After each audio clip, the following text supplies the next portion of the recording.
The social contract. It's ridiculous. The press is not the enemy of the people. It's been what they call a historic event. I mean, it's ridiculous. Is that good politics? I don't think so.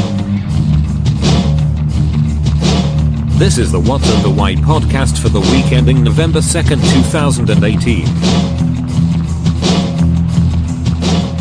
Welcome to the What and the Why podcast with me, Tim Marshall, and Deputy Editor David Waywell. Hello. Greetings, David, and story of the week for you? Story of the week. I would think it's the Caravan. It's got to be the Caravan. It's going to be the developing story of the next week. Yes, and it'll lead us into, I think it's next Tuesday's or next week's midterm elections. Yes, Tuesday night. I'm going to be up all night watching that. I'm not. Yeah, I get a little bit excited. I'm a bit of a nerd when it comes to these elections. I'll try to watch as much as I can. I'm a bit of a nerd about sleeping and getting as much as I can. Yeah, I do that every other day. Just in case anybody is not aware, the Caravan is up of 5,000 people from mostly Central America. They've already travelled up through Honduras. Some of them physically smashed their way through the Mexican border, and everybody else poured through. At time of recording, they're about 1,000 miles south of the US border, but heading there pretty much in time for it to be headline news on every US station as voting begins in the midterms. I mean, obviously there's bigger stories in the last week, but I think this is going to be the crux of the next week. And the fact is, I mean, Trump's just sent, is it 2,500 troops? Well, he says there will be up to just over 5,000 troops. Oh, as many as that, yeah. Because they're not actually going to arrive for, is it a month? He's talking about. It's not going to arrive. Yeah, some of them will be there a bit sooner. But I mean, it is theatre, but then a lot of politics is. Yeah, I think that's why it's going to be the defining story of the next week, because how much traction he gets in the media with that story is really going to kind of reflect on how well the Democrats do. And there's two ways. Well, again, the context being there's a few seats up in both houses of Congress, and if he loses the lower house. He's going to lose the lower house, definitely. Yeah. Well, okay. Deputy editors and editors are allowed to disagree, and we do. We don't know. We won't know until next week. I think he may hang on to the House of Representatives. Again, for context, at the moment, he's got them. If he loses the House of Representatives, if the Republicans lose it to the Democrats, at that point, much of his certainly domestic political agenda may grind to a halt because he won't be able to get his bills through. There'll be a lot of froth talk about impeachment. That's not going to happen. For that, you need 2/3 of the Senate to vote for impeachment. He's not going to lose the Senate. Yeah, and that is controlled by the Republicans. So those are the sort of the stakes, partially the stakes that everybody is playing for, and running right into it are the images which are really quite startling of when the Caravan broke through the Honduras-Mexican border. Hundreds of young men were pushing at the fence, eventually smashed it down. Riot police then tried to bridge the gap.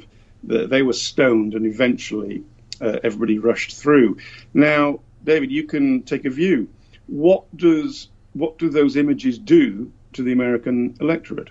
Well, first of all, I think it would be a huge story if he wins the House of Representatives, if he keeps hold of it. I think that the polls, every pundit is suggesting it's going to be a pretty difficult task. And I think even the Republicans have admitted it in the last days, because they've taken quite a bit of money out of key House races, and they've put them into kind of, the more pivotal seats. I mean, I think some of the Senate races are getting a lot of Republican money. I mean, Nate Silver said the other day, I think it was a 1 in 6 chance of losing the Senate as well, which that would be enormous, because talk about a lame duck president. That would be a change. And also, history's on your side, David. Since 1826, with only a couple of exceptions, every single sitting president has lost the lower house in the midterms. Oh. So, yeah, history's on your side. What is making me hedge my bets is firstly the Caravan story of the migrants heading to the United States, which will energize Trump supporters, especially his base. But also another energizing factor will be the recent hearings for the Supreme Court. So no, I think you're absolutely right to hedge your bets because of that's why I said the Caravan, because this is key, because the shootings, the bombings, they've distracted. Because what happened, I think earlier last week, is you saw a certain kind of momentum shift from like this idea that there's going to be this huge blue wave, and Trump was suddenly getting like I was saying, he was getting leverage with the Caravan story, and that disappeared with the bombings and then the synagogue shooting. Yes. And once that fades, now going into the last few days of this election, if this Caravan story kind of re-emerges as one of the big issues, I think you're right. I think there's a chance for this blue wave to become a small splash rather. I do think there is some danger of Trump generating a lot of noise about immigration, and it's fair. I mean, this is what he's doing. It's somebody described it today as he's got this he's throwing the pasta at the wall and see what sticks. He's the idea of a tax cut, birthrights, the crazy ideas, but he's just throwing this stuff out there, and some of it will stick. Yeah, but you mentioned fear, and nobody really sane could imagine that 5,000 immigrants heading up legally or illegally up to the United States is a sort of existential threat to the United States. No, 12 were arrested, weren't the last time? Yes, but this is where politics verges almost into philosophy, which is actually partly what politics is based on, certainly ideology. If you take the view that each human has this absolute responsibility to another human to do what's best for them, then you're going to open your gates when they arrive. Yeah. If you take the view that society is based on the rule of law and that law-abiding citizens are queuing up and filling in forms to try and get in, then you can't let them in. And Obama sent the National Guard down to the Mexican border during his presidency. Obama is on record as saying we cannot just allow people in willy-nilly. This is when he was running for the Senate. So I'm not convinced that there's that many Americans who will buy into the idea of saying, let's open up. No, and I'm sympathetic to the people who say they shouldn't, because this is one of those pressing issues across the globe. I mean, I remember writing something about 15 years ago where I said, if you don't have a proper conversation about immigration, you're going to see the right rise up and you'll have nationalism re-emerge. And it was obvious. I mean, Trevor Phillips, was one of the first people who was properly saying about, you've got to have these. But for listeners outside of the UK, Phillips used to run equal opportunities, race relations in the UK, and he's become almost a figure of hate for sections of the left for having those sorts of open conversations. But I agree with you on this. I mean, it's what my books have mostly been about, that if you ignore popular feeling, why do you expect people to then vote for you? Now, I agree Mr. Trump goes for the jugular and he goes for the fear factor. I mean, he's talking about, he says there's MS-13 gang members amongst these guys. MS-13 gang members who have got the nous and the money from any drug gun deals they've done are not walking 3,000 miles up to, I think it's Fort McAllen in Texas is the closest point to where they are now. So it is fear. And he has claimed actually there's some Middle Eastern people in there with nefarious, intent. It's fear, like you say. But it's, and he can get away with that because there are enough people that are concerned genuinely about the massive fluctuations that are going on globally, who are often decried and their views denied. Yeah, exactly. And this pushes people into voting for people like Trump, which brings us to the other election, the election of this last week in Brazil, because I think something similar has happened there. It's not quite an exact, well, it's far from an exact comparison because Brazil is completely different, but there are waves of people trying to get to Brazil from Venezuela, for example. There is rampant crime and corruption, and I'm afraid the great champion of the left, Lulu, did not exactly cover himself in glory with his own anti-corruption fights, which may be why he's in jail. And so Bolsonaro, what I might regard as an extreme right-winger, support goes towards him. And this is a lesson over and over again I don't think the modern left is learning. It's a battle of language. This is where it comes to my constant problem with Jeremy Corbyn, because it's if you've been brought up in a culture of Derrida and Foucault and all these sort of existential French philosophers where meanings are all relative to meanings, and you end up really saying nothing. And I feel that is one of the problems of Corbyn's having. It's one of the problems I think the American left's having, is they are very scared of they're scared of being showing their kind of empire building. They're obsessed with their own identities, and they're hedging the bets all the time, if you see what I mean. Well, also they're not speaking openly. Well, I think that's what I'm saying. They're not they're not speaking openly because they're trying to be all things to all men. If you, and again, non-British listeners, just bear with us. But there's been a series of cases in the United Kingdom, and this is one of the most sensitive political discussions in the UK at the moment, along with transgender, and that is what is termed mostly Asian grooming gangs, because there's been a number of trials, and there's another, to my knowledge, 4 or 5 still to come. There's another about 400 men potentially involved, and it is overwhelmingly white working class young girls, 12, 13, 14, who have been groomed by men, and then this becomes difficult. Yeah, almost overwhelmingly Asian. Then the British Hindus and Sikhs get very annoyed because people say these are Asian grooming gangs, and they say, well, hang on, we're Asian, we're not doing it.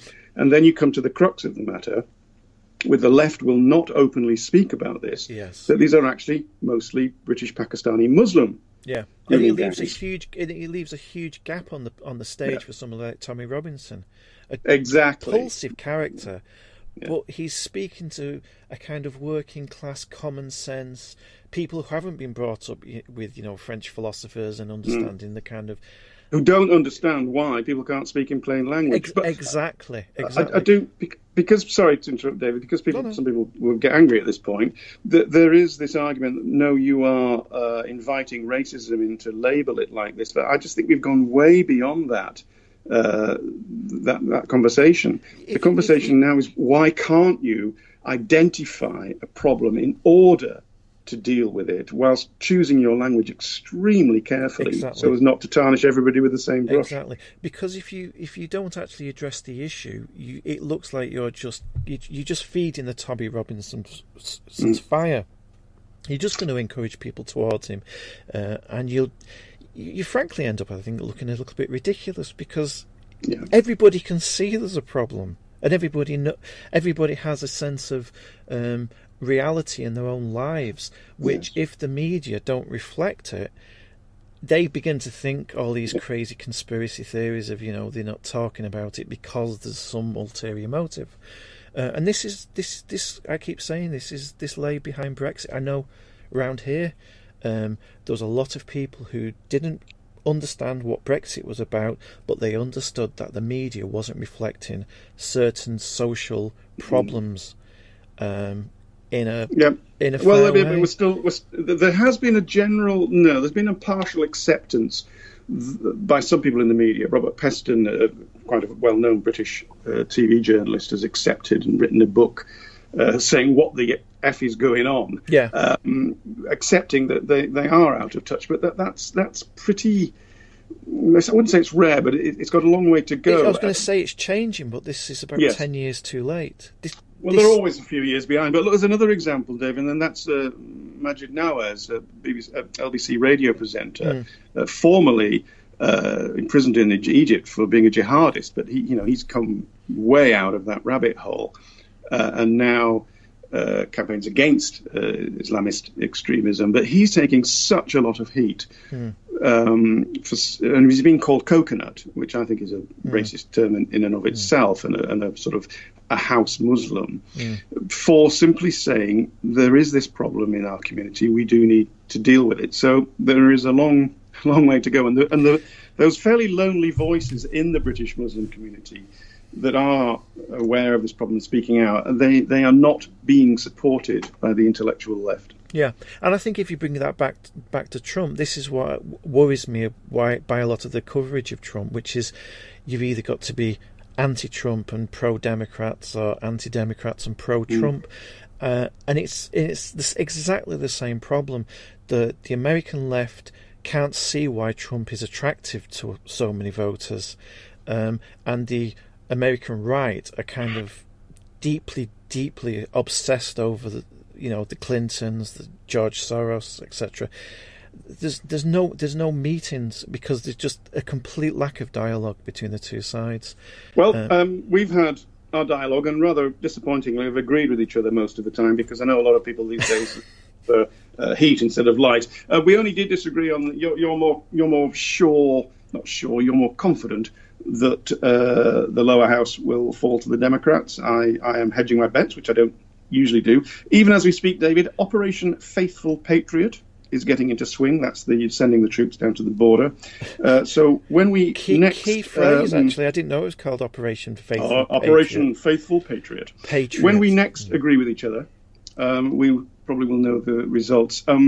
If anybody listening likes or indeed dislikes this, do let us know in moderate, centrist terms. Yeah, I have actually got a email for the podcast I thought might be useful. So if anybody wants to send comments or advice, it's twtwpodcast@gmail.com. Could you say that again for me? twtwpodcast@gmail.com. This is why you have deputy editors. I didn't even know we had an email. Well, I thought thank you very much, organisation might be useful. Thank you. Thanks for listening. See you next week, maybe. The end is in sight. The colourful phrase used by a charismatic figure. This is the Trump shutdown. Thank you, God bless you, and God bless the nations of the world.